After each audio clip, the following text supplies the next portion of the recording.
Kimia, bonjour, comment allez-vous? Bonjour, je vais très bien et vous, Dr. Diane? Ça va très bien, merci. Kimia, pourriez-vous vous présenter ainsi que votre métier? Alors, je m'appelle Kim Mia Doré-Laplante. Je suis inhalothérapeute et gestionnaire de territoire. Alors là, inhalothérapeute, il y en a qui connaissent ça, mais la plupart ne connaissent pas ça. Qu'est-ce que c'est? Qu'est-ce que ça fait un inhalothérapeute? Oui, ben on en a entendu parler beaucoup pendant la COVID des fameux inhalothérapeutes, mais c'est très vague comme champ d'expertise. Donc, on est vraiment les spécialistes en santé cardio-respiratoire. Il y a plusieurs champs de pratique. On entend parler souvent aux soins critiques à l'hôpital. Il peut y avoir aussi le laboratoire de sommeil, le laboratoire de physiologie respiratoire pour les tests de souffle. Il y a l'anesthésie, c'est l'enseignement des fameuses pompes des patients. Il y a aussi tout ce qui est enseignement pour ce qui est de l'oxygène à domicile ou les appareils respiratoires.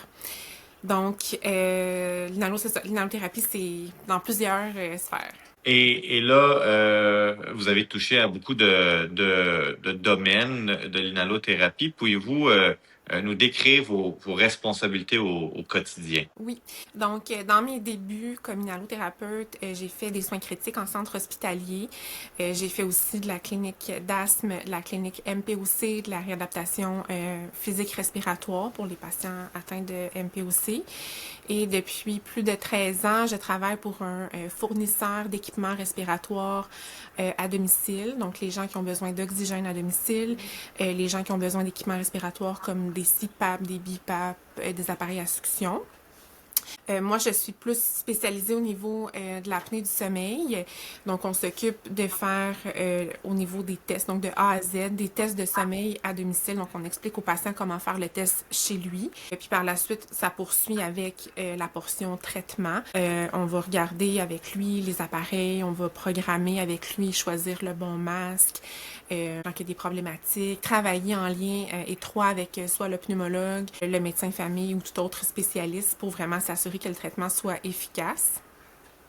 Puis, par rapport à l'oxygène, ça différemment dans des secteurs, dans des endroits, territoires, excusez-moi, ça va être différent au niveau de nos responsabilités, mais l'installation, la validation des prescriptions, c'est de l'oxygène, c'est vraiment notre rôle en ce moment. Kimia, quel est le plus grand défi de votre métier? Le plus grand défi, il y a plusieurs sphères, là, si on décortique un peu mon parcours. Donc, le plus grand défi, point de vue d'inhalothérapeute, ça serait vraiment la reconnaissance de nos compétences. C'est un peu, des fois, méconnu, puis ça pourrait vraiment aider de maximiser ça. Sinon, point de vue clinique, c'est vraiment de rester empathique avec le patient. On passe beaucoup de temps avec lui. On parle de la chambre à coucher, on parle du sommeil, donc c'est un petit peu plus difficile des fois. Il nous parle aussi point de vue financier, donc ça c'est un autre point qui est plus difficile parce que c'est pas des équipements qui sont payés par le gouvernement. Donc quand le patient en a vraiment besoin, mais qu'il y a un coût associé à ça, ça vient nous, nous briser le cœur un peu parce qu'on est clinicienne, puis que le patient ne peut pas avoir son traitement par rapport à des problèmes financiers, ça vient, c'est ça, c'est beaucoup plus difficile. Puis par rapport à ma portion développement, ma portion gestionnaire de territoire, le plus grand défi, c'est vraiment d'avoir accès aux médecins parce que les médecins, ben, ils en ont plein le bucket, comme on dit. Donc, ils en ont plein avec leur caseload de patients. Ils ont de la difficulté à avoir leurs patients. Moi, d'arriver comme représentante pour parler d'apnée, des fois, ça passe peut-être un peu moins. Pourtant, c'est quand même important de les mettre à niveau, de leur expliquer c'est quoi les possibilités pour leurs patients. Ramenez-nous dans le passé, là. Qu'est-ce qui a fait que vous avez choisi ce métier? Oui, ben en fait, ça a été une chronique dans un journal qui parlait de l'inhalothérapie. J'étais en train de faire un cours de biologie respiratoire, puis j'aimais vraiment ça, donc ça a fait un plus un dans ma tête. J'aimais le côté médical, j'aimais aller à l'hôpital, l'environnement de l'hôpital, j'aimais ça. Là, je sais que c'est un peu peut-être négatif, mais être dans un hôpital, voir les gens, l'ambiance qu'il y avait, j'aimais ça. Je savais pas qu'est-ce que je voulais faire. Infirmière, je trouvais ça peut-être un peu pour tout le corps, mais d'avoir quelque chose de plus spécifique comme l'inhalothérapie, ça m'a vraiment interpellée, puis ben, je me suis lancée. On est content de pouvoir compter sur vous parce que c'est vrai que c'est un métier, en tout cas, très satisfaisant. Moi, la première fois que j'ai rencontré des inhalothérapeutes, c'était étudiant en médecine. Je savais pas que ça existait Ouais. quand j'étais au secondaire, quand j'étais au cégep. Puis là, tu vois des gens qui sont capables de mettre des intraveineuses, d'intuber, de gérer le respirateur artificiel. Moi, je trouvais ça comme plein de responsabilités super intéressantes. Puis comment ça se fait qu'on connaît pas ça? Fait que chapeau de faire partie de la communauté. C'est vrai que c'est un métier peu connu. Exactement. Qu'est-ce qui vous rend particulièrement fier, justement, d'être une allothérapeute, Kim Mia? Oui, c'est de pouvoir vraiment aider les gens. Puis moi, ma force que j'aime, c'est vraiment l'enseignement. Donc, de pouvoir apprendre des choses nouvelles aux patients, puis qu'ils me disent, ah, ok, je comprends. Donc, ça me rend vraiment fière. De faire la différence. C'est quand le patient, il veut prendre un rendez-vous, mais il veut un rendez-vous juste avec moi, parce que c'est avec moi qu'il a compris, c'est avec moi qui a bien connecté, même si toutes mes autres collègues sont très compétentes aussi. Ça me rend vraiment fière de mon métier là, quand je vois ça. Est-ce que vous avez justement un exemple d'un patient ou d'une situation où vous avez vraiment fait une différence et que ça vous a marqué? Il y en a quand même beaucoup. C'est une bonne question, là. Euh, une différence, c'est quand je travaillais à l'hôpital, il y a un patient qui est arrivé en détresse respiratoire, puis comme d'habitude, j'ai fait ce que je faisais, puis pour moi, c'était un patient à sauver, à aider. Puis quelques temps après, je l'ai revu, quelques temps, je parle un an et peut-être plus, je l'ai revu en clinique de MPOC pour un suivi. Puis il me dit, ah, c'est toi? C'est moi? Il s'est rappelé de moi. J'ai pas un nom j'ai pas un nom très commun, donc c'est plus facile des gens de se rappeler de moi puis de dire ah je me rappelle, c'est toi qui m'as accueilli, c'est toi.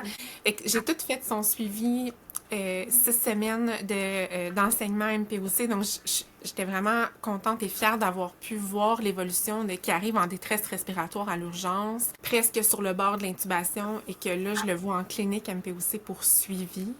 Euh, et ça me fait vraiment plaisir de voir ça. Puis même, il y a quelques années, j'ai croisé sa femme à l'épicerie. Elle m'a reconnue. Son mari, malheureusement, il est décédé, mais elle m'a reconnue, puis elle se rappelait encore de moi. Donc, ça, c'est vraiment un beau point là, de ma carrière. Là. Même si c'est à l'hôpital, ça fait plusieurs années, ben c'est quelque chose qui me remplit le cœur de joie. Là. On s'en rappelle encore de ces Ouais. histoires-là. Hein? Ouais. Ouais. Si vous aviez à résumer en une phrase ce que vous aimez le plus de votre métier. Ce que j'aime le plus de mon métier, c'est vraiment la portion enseignement. C'est le temps que j'ai pour le prendre. C'est sûr que mon employeur actuel me permet d'avoir le temps d'enseigner. J'enseignais à l'hôpital en clinique d'asthme MPOC. Là, j'enseigne aux patients, aux familles, pour ce qui est du traitement. Puis avec ma portion aussi, avec les médecins. Donc, c'est vraiment ça qui me plaît, là. Euh, Kimia, je vais vous laisser le mot de la fin. Est-ce qu'il y a quelque chose qu'on n'a pas discuté que vous voudriez absolument transmettre à ceux qui nous écoutent? Oui. Euh, ben, pour 2 points. Le premier point, c'est que l'inhalothérapie, c'est beaucoup plus que aux soins critiques. Il y a vraiment beaucoup de secteurs. Donc, c'est un métier vraiment à aller analyser. C'est quelque chose qui vous intéresse de travailler dans la santé.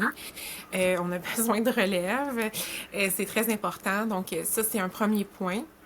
Deuxième point, je crois qu'il est important aussi, c'est que c'est une technique d'inhalothérapie au cégep pour le moment. Il existe un certificat en anesthésie. Par contre, il y a eu, avec le gouvernement, des discussions concernant un bac éventuellement. C'est pas mal sur la glace. Par contre, cette option-là, ça serait vraiment une belle option pour permettre aux inhalothérapeutes de maximiser, d'améliorer les compétences davantage, puis de supporter les médecins encore plus et de supporter le système de santé. Donc, je pense que ça pourrait être une belle option pour favoriser des meilleurs soins, une meilleure accessibilité aussi aux patients. Ben, des mots qui vont résonner. Je pense qu'aujourd'hui, beaucoup de gens découvrent ce métier-là, puis je pense que vous avez une belle vision systémique.